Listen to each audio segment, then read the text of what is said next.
What's going on, everyone? I am Caroline Fenton with Yahoo Sports, and I am so excited to be joined by three-time national championship winning head coach of the South Carolina Gamecocks. And as a player, she was a WNBA All-Star six times, a three-time Olympic gold medalist, and there is a lot more on that resume, but she is adding even more to it as the author of her latest book, Uncommon Favor, the one and the only Dawn Staley. Coach, thanks so much for hanging out with us today. And I do want to get into your book, Uncommon Favor, but first, it's the off season. What does your life look like right now? I know it's a little bit different now with transfer portal and NIL and the changes in college sports, but what does your summertime look like as you gear up for next season? At the moment, the players aren't on campus. A lot of them aren't on campus. There are probably two or three of them that are here taking some classes, but in the next 2 weeks, we'll be back at it again. But it's just hanging out with my boy Champ, who is lying here right next to me. It is book tour stuff, which which is pretty cool. It's nothing. Playing cards, just doing simple things in life that we don't get a chance to do, because the season gets started and then everything takes a backseat to that. Very well deserved off time in the off season. And at this point, I think that your dog Champ is probably well more traveled than any of us are, getting to go on so many of your tours with you. But looking back on this past season, a loss in the national championship game after a very accomplished season, but also I'm sure a difficult season. How much time do you allow yourself and your team to reflect on this season and maybe mourn a loss in the national championship game before looking ahead to next year? Well, for me, I don't, obviously we lost, but I don't stay on the losses too long. I don't stay on the wins too long. I think what we must do is break down the why we lost, figure out what were the shortcomings, and and try to close in on those things, and get some players in here that can help execute what you need. If you're faced with another um, um, team like UConn that just really, we're playing their best basketball, and that's what you want during the tournament, and they rolled it out. And I'm sure for you, obviously the wins are great and the trophies are, a wonderful accomplishment. But I'm sure for you, watching your players thrive at the next level is another feather in your cap. Asia Wilson, one of your former players, one of the best players in the WNBA. Aliyah Boston is a key cog in the Indiana Fever, building a potential championship contender. And Te-Hina Paopao, from our perspective, has been a wonderful surprise, but I'm sure it is no surprise to you. But seeing all of your former players have so much success in the league, what is one thing that you like to instill in them as South Carolina players as they take their next step in the W? Well, for me, it's all about creating pro habits. Like you have to come up with, you have to be routined. The type nutrition, you have to be routine in taking care of your body. You have to be routine in pouring into your body. I do think you need to understand rest is equally as important as working out. And then you still have to work your skill set.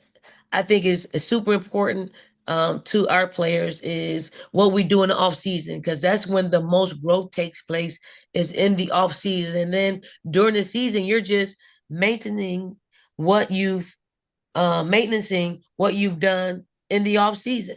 And it's that formula has worked out well for our players, and they are thriving in their WNBA space. You talk a lot about the neighborhood that you grew up in, and while you loved it and it was a very supportive kind of community, in your own words, it was a little bit rough around the edges. So, what is your message to some young people who maybe have a similar background, growing up in a community that's a little bit rough around the edges, Mhm. of how they can pursue their passions, whether it's basketball or anything else? Well, I think first and foremost, you got to respect the people that are in your neighborhood and around your neighborhood, and adults and that are in your lives, because that's what I did. Like, and I, nowadays it's probably a little bit harder, but but when you respect someone, like I respected the the adults in my neighborhood. Like I respected all the qualities, even though at that age they were working against me. I mean, it was working against what I really wanted to do. Like I wanted to be unruly. I wanted to do what I wanted to do when I wanted to do it. That wasn't happening in my mother's household. And as much as I didn't like it, I feared the wrath of not doing it. So I just want young people to respect their elders. I want young people to find something positive in their circumstances. Like whatever they're experiencing, find something positive. Because we all like quite naturally will point to the negative. Oh, woe is me, and that's a natural reaction. That's normal. So I want them to be abnormal when it comes to strife in their life. Okay, well, this is going to help me somewhere down the line. So let me handle it quickly and move on, because the more I stay in this space right here that's not helping me, the less I'm getting to the things that can help me. So I hope they get that from the book. I hope that that they'll understand that their situations aren't they're recycled problems. Like nobody really has new problems.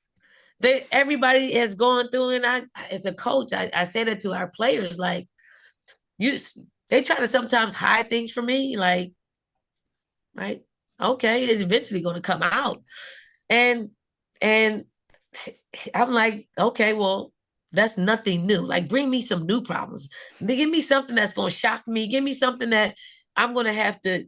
I'm going to have to go get an expert in this or that. Like, but being in this sport and coaching for 25 years, I do think I'm an expert in things that are happening in and around the program. And I find that there's nothing new. There's all just old problems that can be solved, in a matter of a conversation. Makes it feel a little bit easier to tackle on some of these problems. But last one before we get you out of here, coach, because I know you have a very busy press tour promoting your new book. Last hoops question. Women's basketball has seen unprecedented amount of money, investment, popularity. What more do we need to do to help build this sport? We need to recognize what our worth is. Like it hasn't been as good as it's been today, like in the history of our game. What does that look like? Keep pouring in. I mean, the resource you just mentioned, people are pouring in to our games. And if we continue to do that, the sky is the limit. Like on each level, collegiately, you know, grassroots is excellent. WNBA is excellent. It's because there's a more focused on making sure women's basketball is here to stay. I mean, I got some ideas as to how we can, how we can move this game forward. Like we need to talk to TV. We need to talk to them about giving us our worth, even if we're locked into certain contracts. Let's talk about it. Let's negotiate in full, in full faith, because where we are today isn't where we were when we signed the contract. I'm talking about collegiately with ESPN. We're not there. Like you're reaping the benefits of the growth of our game, and you're a part of the growth of our game, but we need to be revenue producing. We need to be, in order for us to really be taken seriously, we need to somehow find a way to be a revenue producing sport, because that is the very thing that's going to continue to hold us back. Is you're not revenue producing. Okay. You're always working in the red. Well, help us. There's a space out there to help us work in the black. And when we're able to agree to that and actually do the things that will help us, um, I think it makes more dollars and more sense when you can get behind that. Complaining about being in the red is not going to help us. And so much of the growth of this game is because of what you have built in Colombia, and a couple of that the hardware sitting behind your right shoulder over there. She's Dawn Staley. Go grab a copy of the book Uncommon Favor, Basketball, North Philly, My Mother, and the life lessons I learned from all three. Dawn Staley, thanks so much for stopping by. Thank you so much.